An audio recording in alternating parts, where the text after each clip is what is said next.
Since the publication of Charles Darwin's On the Origin of Species in 1859, the attitude of the Catholic Church on the theory of evolution has slowly been refined. Early contributions to the development of evolutionary theory were made by Catholic scientists such as Jean-Baptiste Lamarck and the Augustinian monk Gregor Mendel. For nearly a century, the papacy offered no authoritative pronouncement on Darwin's theories. In the 1950 encyclical Humani generis, Pope Pius XII confirmed that there is no intrinsic conflict between Christianity and the theory of evolution, provided that Christians believe that the individual soul is a direct creation by God and not the product of purely material forces. Today, the Church supports theistic evolution, also known as evolutionary creation, although Catholics are free not to believe in any part of evolutionary theory. The Catholic Church holds no official position on the theory of creation or evolution, leaving the specifics of either theistic evolution or literal creationism to the individual within certain parameters established by the Church. According to the Catechism of the Catholic Church, any believer may accept either literal or special creation within the period of an actual 6-day, 24-hour period, or they may accept the belief that the earth evolved over time under the guidance of God. Catholicism holds that God initiated and continued the process of his evolutionary creation, that Adam and Eve were real people, and affirms that all humans, whether specially created or evolved, have always had specially created souls for each individual. Catholic schools in the United States and other countries teach evolution as part of the science curriculum. They teach the fact that evolution occurs in the modern evolutionary synthesis, which is the scientific theory that explains how evolution proceeds.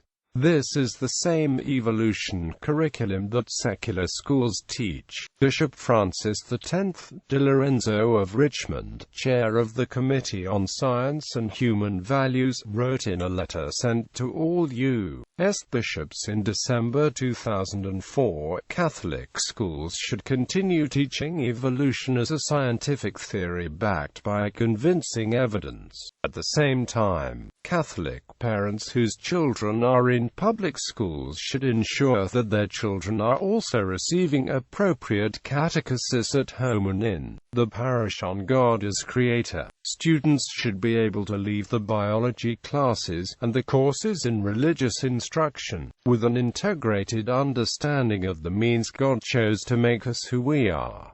Early contributions to evolutionary theory. Catholics' contributions to the development of evolutionary theory included those of the Jesuit-educated French scientist Jean-Baptiste Lamarck and of the Augustinian monk Gregor Mendel. Lamarck developed Lamarckism, the first coherent theory of evolution, proposing in philosophy, zoology and other works his theory of the transmutation of species. He constructed a genealogical tree to show the genetic connection of organisms. Mendel entered the Brno Augustinian monastery in 1843, but also trained as a scientist at the Olmütz Philosophical Institute and at the University of Vienna. The Brno monastery was a center of scholarship, with an extensive library and tradition of scientific research. At the monastery, Mendel discovered the basis of genetics following long study of the inherited characteristics of pea plants. Although his paper Experiments on Plant Hybridization, published in 1866, remained largely overlooked until the start of the next century, he developed mathematical formulae to explain the occurrence and confirmed the results in other plants, where Darwin's theories suggested a mechanism for improvement of species over generations. Mendel's observations provided explanation for how a new species itself could emerge. Though Darwin and Mendel never collaborated, they were aware of each other's work. Bill Bryson writes that, without realizing it, Darwin and Mendel laid the groundwork groundwork for all of life sciences in the 20th century. Darwin saw that all living things are connected, that ultimately they traced their ancestry to a single, common source. Mendel's work provided the mechanism to explain how that could happen.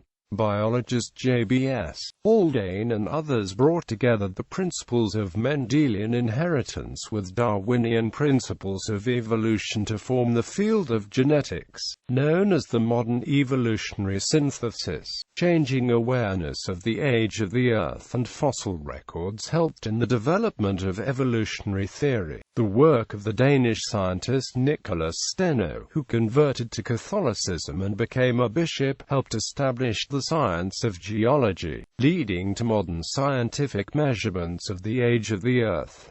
Early reaction to Charles Darwin's theories. Catholic concern about evolution has always been very largely concerned with the implications of evolutionary theory for the origin of the human species. Even by 1859, a literal reading of the Book of Genesis had long been undermined by developments in geology and other fields. No high-level church pronouncement has ever attacked head-on the theory of evolution as applied to non-human species. Even before the development of modern scientific method, Catholic theology had allowed for biblical text to be read as allegorical, rather than literal, where it appeared to contradict that which could be established by science or reason. Thus Catholicism has been able to refine its understanding of Scripture in light of scientific discovery. Among the early Church Fathers there was debate over whether God created the world in 6 days, as Clement of Alexandria taught, or in a single moment as held by Augustine, and a literal interpretation of Genesis was normally taken for granted in the Middle Ages and later, until it was rejected in favor of uniformitarianism by a majority of geologists in the 19th century. However, modern literal creationism has had little support among the higher levels of the Church. The Catholic Church delayed official pronouncements on Darwin's Origin of Species for many decades. While many hostile comments were made by local clergy, Origin of Species was never placed on the Index Librorum Prohibitorum. In contrast, Henry Bergson's non-Darwinian Creative Evolution was on the index from 1948 until it was abolished in 1966.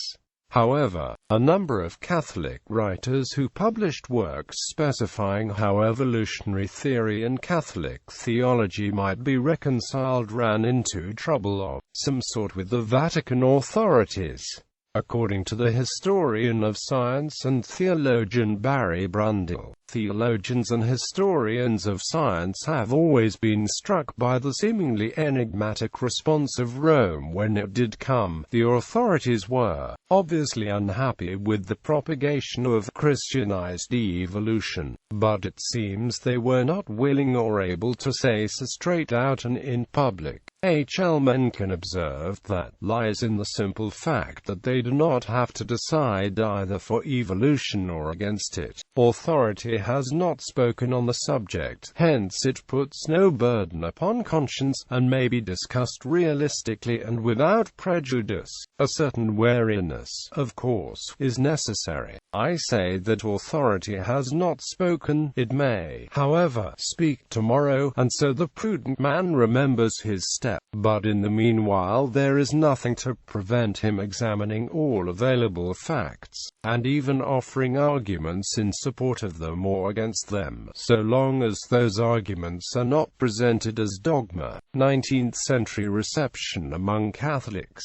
The first notable statement after Darwin published his theory in 1859 appeared in 1860 from a council of the German bishops, who pronounced, "Our first parents were formed immediately by God. Therefore we declare that the opinion of those who do not fear to assert that this human being, man as regards his body, emerged finally from the spontaneous continuous change of imperfect nature to the more perfect, is clearly opposed to sacred scripture and to the faith. The consequence concentration of concern on the implications of evolutionary theory for the human species was to remain typical of Catholic reactions. No Vatican response was made to this, which some have taken to imply agreement. No mention of evolution was made in the pronouncements of the First Vatican Council in 1868. In the following decades, a consistently and aggressively anti-evolution position was taken by the influential Jesuit periodical De Civiltà Cattolica, which, though unofficial, was generally believed to have accurate information about the views and actions of the Vatican authorities. The opening in 1998 of the archive of the Congregation for the Doctrine of the Faith has revealed that on many crucial points this belief was mistaken, and the journal's accounts of specific cases, often the only ones made public, were not accurate. The original documents show the Vatican's attitude was much less fixed than appeared to be the case at the time. In 1868, John Henry Newman, later to be made cardinal, corresponded with a fellow priest regarding Darwin's theory and made the following comments.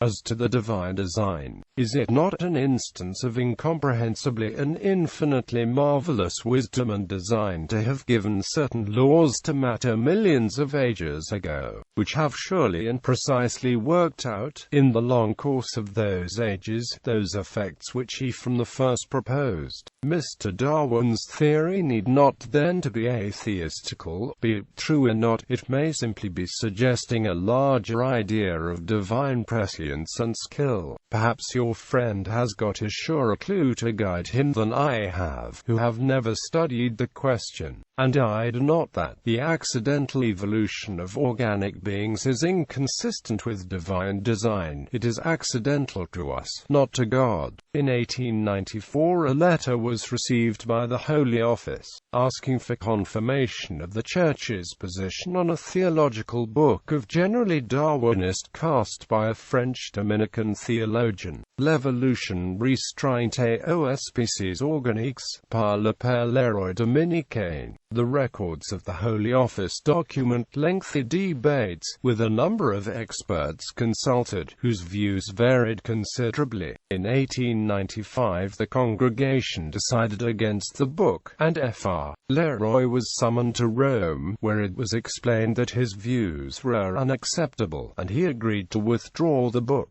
No decree was issued against Leroy's book, and consequently, the book was never placed on the index. Again, the concerns of the experts had concentrated entirely on human evolution. To reconcile general evolutionary theory with the origin of the human species, for the soul, the concept of special transformism was developed, according to which the first humans had evolved by Darwinist processes, up to the point where a cell was added by God to pre-existent and living matter to form the first fully human individuals. This would normally be considered to be at the point of conception. Leroy's book endorsed this concept. What led to its rejection by the congregation appears to have been his view that the human species was able to evolve without divine intervention to a fully human state, but lacking only a soul. The theologians felt that some immediate and particular divine intervention was also required to form the physical nature of humans, before the addition of a soul, even if this was worked on near-human hominids produced by evolutionary processes. The following year, 1896, John Augustine Zahm, a well-known American Holy Cross priest who had been a professor of physics and chemistry at the Catholic University of Notre Dame, Indiana, and was then Procurator General of his order in Rome, published Evolution and Dogma, arguing that church teaching, the Bible, and evolution did not conflict. The book was denounced to the Congregation of the Index, who decided to condemn the book but did not publish the corresponding decree, and consequently, the book was never included on the Index.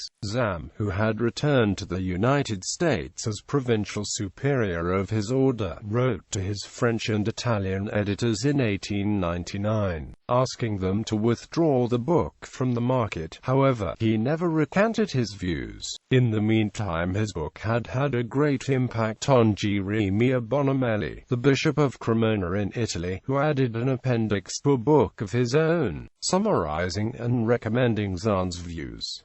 Bonomelli too was pressured, and retracted his views in a public letter, also in 1898. Zam, like Street, George Jackson Mivet and his followers, accepted evolution, but not the key Darwinist principle of natural selection, which was still a common position among biologists in general at the time. Another American Catholic author, William Seaton, accepted natural selection also, and was a prolific advocate in the Catholic and general press. Pope Pius IX, On the Origin of Species, was published in 1859, during the papacy of Pope Pius IX, who defined dogmatically papal infallibility during the First Vatican Council in 1869–70. The Council has a section on faith and reason that includes the following on science and faith. 9. Hence all faithful Christians are forbidden to defend as the legitimate conclusions of science those opinions which are known to be contrary to the doctrine of faith, particularly if they have been condemned by the Church, and furthermore they are absolutely bound to hold them to be errors which wear the deceptive appearance of truth.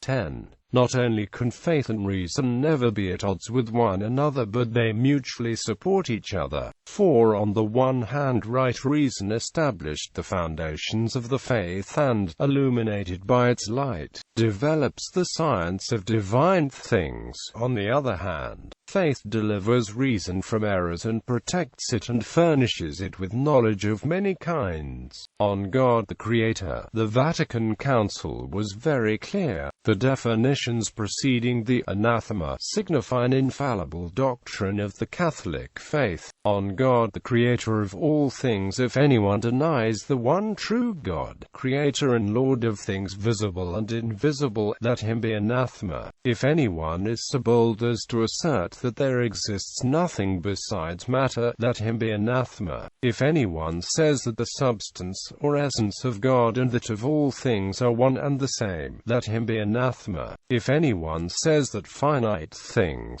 both corporal and spiritual, or at any rate spiritual, emanated from the divine substance, or that the divine essence by the manifestation and evolution of itself becomes all things, or, finally, that God is a universal or indefinite being which by self-determination establishes the totality of things distinct in genera, species and individuals, let him be anathema. If anyone does not confess that the world and all things which are contained in it, both spiritual and material, were produced, according to the whole substance, out of nothing by God, or holds that God did not create by his will free from all necessity, but as necessarily as he necessarily loves himself, or denies that the world was created for the glory of God, let him be anathema.